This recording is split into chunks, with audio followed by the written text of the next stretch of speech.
प्यारे साथियों, अनुगमन वेग और विद्युत विभवांतर में संबंध है। ठीक है, तो यहां गौर से देखिए, अनुगमन वेग हुआ, अनुगमन वेग को किससे लिखा जाता है और किसमें संबंध है? गुड।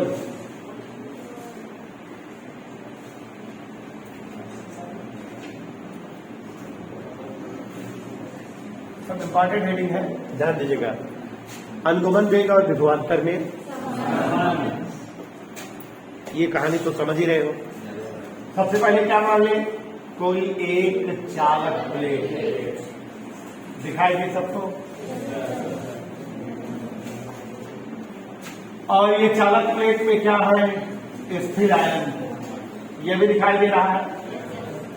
चालक प्लेट में स्थिर आयन बहुत सारे हैं।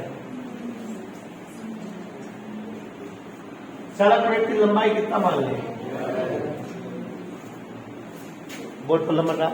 चालक प्लेट की लंबाई, चालक प्लेट का क्षेत्रफल, चालक प्लेट के सिरों के मध्य वैद्युत क्षेत्र की तीव्रता E और विभवांतर कोई दिक्कत मान लेते हैं और लिख लेना आप लोग सब। यह लंबाई और एक क्षेत्रफल की एक चालक प्लेट है जिसके एकांक आयतन में यह मुख्य इलेक्ट्रॉन है, यही हम जान लगे। और सारे मुख्य इलेक्ट्रॉन अनुगमन वेग Vd से गतिशील है, गतिमान है।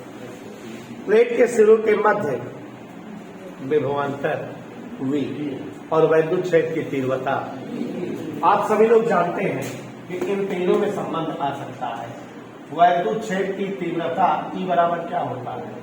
विभवांतर बटे दूरी। E बराबर विभव प्रवणता होता है। अब हम आपके सामने एक बात रखना चाहते हैं कि जैसे मान ले कोई एक मुक्त इलेक्ट्रॉन है, ये दिखा आपको, स्थिर आयनों के मध्य गतिशील है। ये आया पहले इस स्थिर आयन से टकराया, फिर उसके बाद इस वाले स्थिर आयन से टकराया, फिर ऐसे इससे टकराया, फिर ऐसे इससे, फिर ऐसे इससे, ऐसे गति कर रहा है। कौन? टकराते हुए गति कर रहा है। चित्र दिखाई दे रहा है, समझ भी आ रहा है।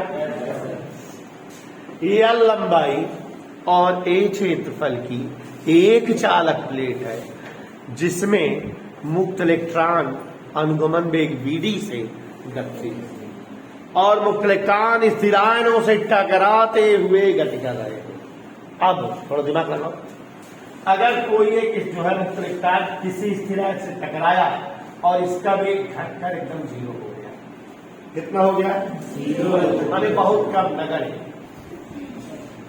मुक्त इलेक्ट्रॉन की किसी स्थिर आयन से टक्कर हुई और इसका वेग क्या हुआ? Near about 0।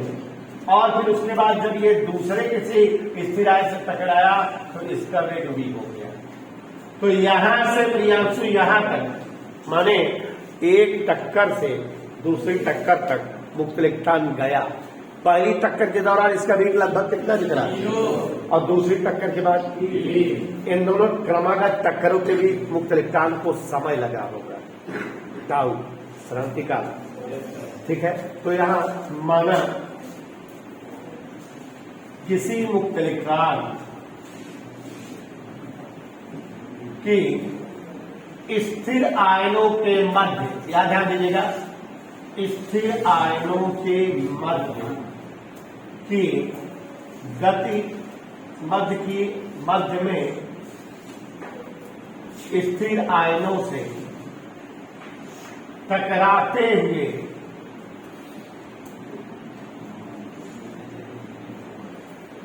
स्थिर आयनों से टकरा रहा है।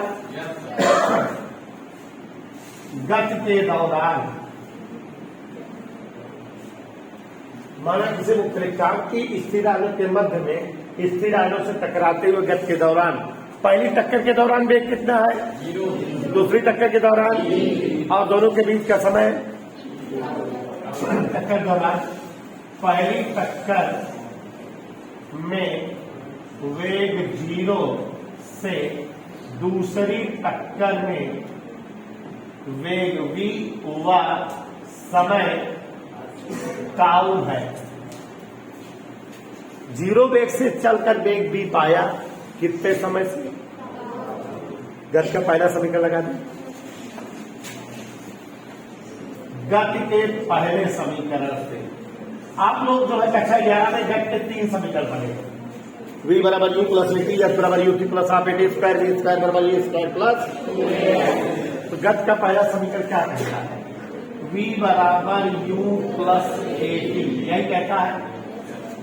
ये किस वेग से गति शुरू किया है? 0। बाद में वेग इसका क्या हो गया? और मान लेते इस पर त्वरण क्या लगा? समय क्या लगा? जहां ए बराबर इलेक्ट्रॉन पर लगा त्वरण, इलेक्ट्रॉन पर लगने वाला, तो v बराबर क्या आ गया? ए इंटू टाउ। चूंकि आप जानते हो यह बराबर या में, तो ए बराबर इलेक्ट्रॉन पर लगा त्वरण बराबर इलेक्ट्रॉन पर बल बटे इलेक्ट्रॉन का द्रव्यमान। इलेक्ट्रॉन पर बल कौन वाला लगेगा? और इलेक्ट्रॉन का द्रव्यमान। कोई दिक्कत? ध्यान दीजिए जरा।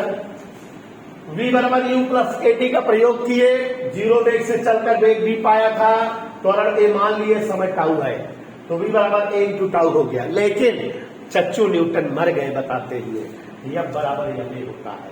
तो ए बराबर यह क्या है? इलेक्ट्रॉन पर वैद्युत बल जो लगा हो, और यह क्या है? तो ये v बराबर क्या आ जाएगा? एफ अपान एम इंटू टाउ। कोई दिक्कत? यहां तक समझ में आया कि नहीं? और बच्चों, इस लेसन में आप जानते हो जब वैद्युत क्षेत्र में कोई आवेश रखा जाता है तो उस पर वैद्युत बल Q इंटू ई लगता है। यहां क्षेत्र की तीव्रता E है और इलेक्ट्रॉन पर आवेश E है, तो वैद्युत बल इस पर क्या होगा? QE इंटू ई। Q की जगह इलेक्ट्रॉन का आवेश E और तीव्रता कैपिटल E। तो ये v बराबर क्या आ गया? गौर से देखो, ई अपान एम इंटू टाउ। इतना सरल स्टाइल में क्यों न बताइए, क्या जानते हैं? जो नहीं स्टाइल में बताओ। अब गौर से देखो, ई बराबर क्या होता है? वैद्युत क्षेत्र तीव्रता विभव प्रवणता के बराबर होती है। तो शिवांश सोचते सोचते देखिए, दोबारा कभी इसको नहीं पढ़ाएंगे। कैपिटल ई का मान v अपान एम लिख दे रहे हैं।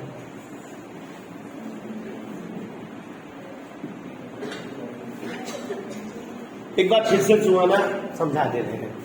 गौर से देखो, माना एल लंबाई और ए क्षेत्रफल की कोई एक चालक प्लेट है जिसके स्थिर आयों के मध्य मुक्त इलेक्ट्रॉन अनुगमन वेग विधि से गतिशील है। प्लेट के सिरों के मध्य वैद्युत क्षेत्र की तीव्रता E और वैद्युत विभवांतर V है। ठीक है। माना कोई मुक्त इलेक्ट्रॉन स्थिर आयों से टक्कर के दौरान जब जो है पहले स्थिर आयन से टकराया तो उसका वेग 0 और टाउ समय बाद दूसरे स्थिर आयन से टकराया तो उसका वेग गति का पहला समीकरण v बराबर u प्लस तो 0 यहाँ v यहाँ a इंटू टी। ए का मान सुहाना बता रहे हैं या पता नहीं होता है, लिख दी बल बटन। एफ विद्युत वाले केस में q इंटू ई होता है और ई v अपान एल होता है। किसका मान आ गया? ये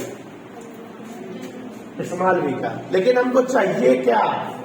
अनुगमन वेग चाहिए और विभवांतर में संबंध चाहिए।